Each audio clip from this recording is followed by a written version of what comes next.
All right, guys, welcome back to Southern Train Productions. Yeah, a lot's changed. I wear glasses now. I can see a hell of a lot better. And I mean it, I feel a lot better. So, I've been sick now. Well, I started getting sick about Friday of last week. Sunday, it got so bad that I had no other choice but to go to the urgent care. I didn't think I was going to make it, actually. My son was sick, so my wife stayed home with my son.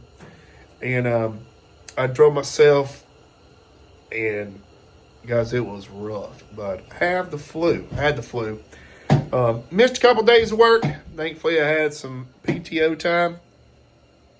And guys, we're back in action. But the other horrible thing,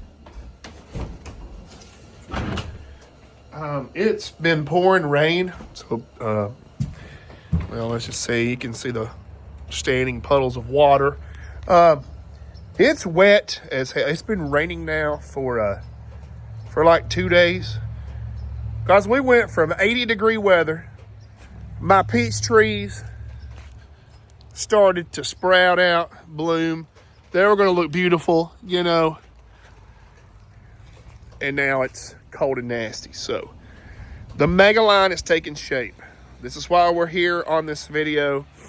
And I'm going to explain a few things, what we got to do, what the next steps are, how I'm going to do it, and what I'm going to do. So stay tuned. This is a really important video to understand how this is going to work. So, all right, guys, make sure to pay attention, and I'm going to explain it. The thing that I have discovered is Menards Track. I got this entire case of Menards Track for like $150 on eBay, and that is incredible. Because I think what I calculated out was we have like 60 linear feet of track right here. All I need technically is 2 boxes of this.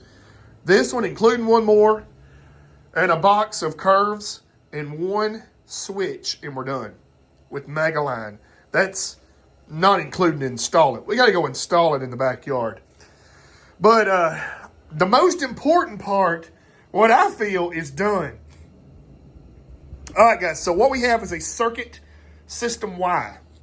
Now, being that everything is wet, it's disgusting. It'll energize. It's fine. Excuse me. I still have the cough left over from the flu. So all of these switches are 072 turnouts. What's going to happen is, I'm going to try to explain this. Now, all of these switches will automatically fire whenever it detects the engine in a certain spot. So what's going to happen is, this engine is going to come around the line. It's going to come through here. It's going to hit this switch, right? And it's going to travel all the way up to the backyard. Then it's going to make its loop. It's going to go back into another one of them powered switches. It's going to detect that voltage, and it's going to switch back over and shoot it back down this single line main. Okay. Now, this switch is already going to be lined straight. All right. So it's going to actually change directions.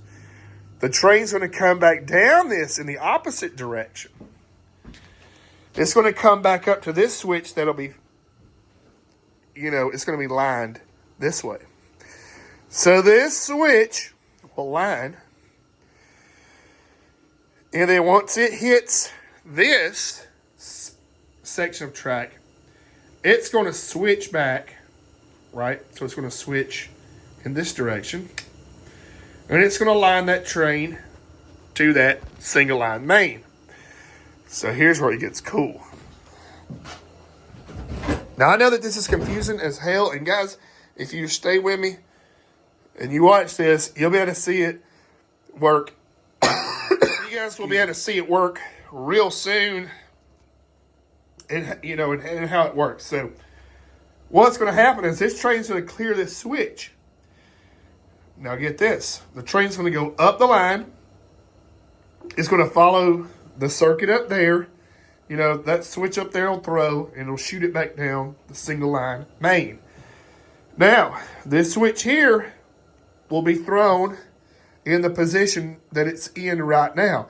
So then it'll shoot the train back the opposite way. So the train, every other pass, will be essentially facing a different direction on this line here and the line up there, because it'll be a circle too. It'll be really neat once it it all gets into concept and all that. But I've already tested everything. I was trying to get out yesterday a little bit just to get some fresh air, and these came in. I went ahead and hooked them up. This one was damaged. Well, I'm not going to say what's damaged. I mean, I bought it used. I rebuilt that switch, and got it working perfectly. And so now these switches will throw automatically, and we'll keep everything synchronized as planned. So this brings me back to my next question. Some of you guys might know. I've got the Z4000 running everything down here, and it'll probably be running the Megaline up. In the backyard, I'm thinking about tying in this transformer here, of course, parallel with this one, setting it at the same voltage. That way we have enough amperage up there. Or should I just run more feeder lines from down here all the way up there? Guys, let me know what you think. Either way, it don't matter. I really wasn't planning on having this done till spring, but I'm really ahead of schedule. Technically, if it wasn't raining right now, we could have a train in the backyard tonight. It'd be only one direction, but we could drive it there. So, I don't know, guys. Let me know what you think. We'll see you on the next one.